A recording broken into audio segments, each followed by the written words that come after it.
arrivé chez lui. Voilà, jusque là je l'ai rebouché aussi, ça rentrait par là. Voilà. Et là, ça donne dans le plafond de ma salle de bain. Voilà, vous pouvez rentrer, voir. Son appartement est au 2e étage. Voilà. C'est donc par la salle de bain que les rats essayaient de pénétrer. Donc il y avait un trou ici parce que c'était le boîtier électrique. Alors il creusait, il voulait rentrer par là. Et ben, j'ai rebouché de l'intérieur et de l'extérieur. Il s'était coincé dans le faux plafond. Parce que je ne pouvais pas l'enlever, le faux plafond. Donc là, il y a 2 rats dans le faux plafond. Ouais, mais ils sont morts. Depuis le temps, ils sont morts. Ça sent pas mauvais. Ah non. Il n'y a pas par où va sortir l'odeur. Ça, c'est la pilette, c'est quoi là? Pour enfin voir ces rats, nous avons suivi Mourad dans les sous-sols de son immeuble, régulièrement envahi. Nous avons voulu faire un test. Muni d'une caméra infrarouge qui permet de filmer dans le noir complet, nous avons déposé dans un couloir de la cave des petits sachets d'appât à 1 mètre de l'objectif. Il ne faut pas attendre plus de 5 minutes pour constater la présence des rats, d'abord avec des bruits, des couinements. Puis apparaissent des petits points lumineux. Ce sont les yeux d'un rat qui observe caché derrière la porte. Il est intrigué par les bruits et les vibrations de la caméra. Et il hésite à venir chercher la nourriture qu'il a sentie. Il est vite rejoint par d'autres congénères. Un premier animal vient s'approcher pour prendre un sachet. Les rats méfiants envoient toujours un éclaireur pour tester la nourriture. Puis une fois rassurés, une dizaine d'autres rongeurs vont venir se nourrir devant notre caméra. Des rats, il n'y en a pas que dans la cave de l'immeuble. Mourad les entend souvent la nuit de son appartement. Là, la fenêtre, elle donne sur Voilà, quoi? la fenêtre, là, par là, elle donne sur le local à poubelle, directement, par là, en bas. Et c'est par là que je leur jette des fois, je balance des bassines d'eau chaude. Quand je les vois, je balance, je mets directement le tuyau de la baignoire, comme ça, hop, et j'ouvre le robinet à fond, je mets de l'eau chaude à fond, et voilà, je les tue comme ça. Parce que là, vous les entendez qui... Ah oui, oui, on les entend vachement, ah oui. Surtout la nuit, on les entend vraiment. C'est tous les jours, c'est tous les jours, c'est tous les jours. Tous les jours, on les entend. Oh, on va rajouter des pièges. Ce soir, avant de se coucher, Mourad leur réserve une petite surprise. Il va tester un nouveau piège que lui a soufflé un ami. Bricolé avec les moyens du bord, des morceaux de carton recouverts de glu. Voilà.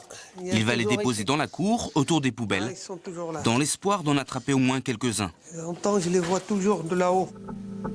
Le piège a beau être simple, il va pourtant fonctionner. En pleine nuit, alors que l'on entend les rats s'attaquer aux poubelles, un jeune rat va se faire prendre. Englué, il n'arrivera pas malgré toute l'énergie du désespoir à se décrocher. Le lendemain matin, il finira à la poubelle, comme d'autres qui se sont fait aussi attraper. Une bien maigre victoire pour Mourad dans sa bataille sans fin. On va l'enterrer vivant. Même pas mort. Voilà. Il y a un autre. Voilà. Il est là. Voilà. Là, on a gagné déjà une bataille. C'est pas la guerre, mais une bataille. Voilà, il y a 2 prises sur 3, c'est déjà pas mal. Un immeuble investi par les rats à Paris, c'est loin d'être exceptionnel. Le problème est tel que la police a créé un service spécial pour s'en occuper. C'est dans ce bâtiment de la préfecture de police que se trouve l'unité de prévention des nuisances animales. Chaque mois, ce service reçoit plus d'une 50aine de plaintes d'habitants qui n'arrivent pas à se débarrasser des rats qui ont envahi leur immeuble. Aujourd'hui, Micheline, brigadier-major, et son adjoint Gilbert, enquêteur de police, sont chargés d'une nouvelle affaire. Bon, on est parti. Direction le nord de Paris. Un locataire d'un appartement a porté plainte. Son immeuble est infesté par les rats. Les propriétaires ne font rien pour stopper l'invasion. Les 2 fonctionnaires se rendent sur place pour mener une véritable enquête de police, à la recherche du moindre indice. Ça se sent déjà. Déjà, il y a des odeurs. Quels sont les indices pour savoir s'il y a des rats? Des crottes. Voilà, des déjections. Puis là, vous sentez l'odeur? Ouais, une odeur. Vous sentez pas l'odeur? Ouais. L'odeur d'urine. Ça, c'est les rats, quand ça urine, ça sent très mauvais. Dès l'entrée, l'odeur laisse clairement présager la présence des rats. C'est une infection. Encore faut-il être certain qu'ils sont toujours là et les localiser. Micheline et Gilbert vont passer en revue tout l'immeuble ils commencent leur inspection par un des lieux les plus prisés par les rats, le local poubelle. Voilà. Ah ouais, voilà, ça y est. Ça c'est, voilà. Donc il y a des rats. Ah ouais, là il y a des rats. Ça c'est toutes les crottes de rats. Des déjections tapissent le sol du local. Les rats sont bien passés par là. Et Micheline est persuadée qu'ils sont nombreux. Là tiens, regarde, ça c'est un rat qui est à moitié mangé là. Il est mangé par qui? Bah par les autres. Se mangent entre eux les rats? Ouais, ses copains. Et là c'est pareil, il y a des morts là, il y en a pas mal. Hein. C'est vraiment l'infection, rat mort là. T'es en train de dessécher. Des cadavres de rats desséchés qui gisent au milieu d'un tapis d'ossements, d'os de poulet et d'ordures en tout genre. Ce sont les restes de leur festin nocturne. Visiblement, les rongeurs ont choisi cet endroit comme salle à manger. Les rats sortent des caves, vont dans les poubelles. Et bon, ils ouvrent les sacs, donc les gens jettent par exemple, des os de poulet, des détritus. Ils emmènent ça, ils prennent et ils viennent ici pour les manger.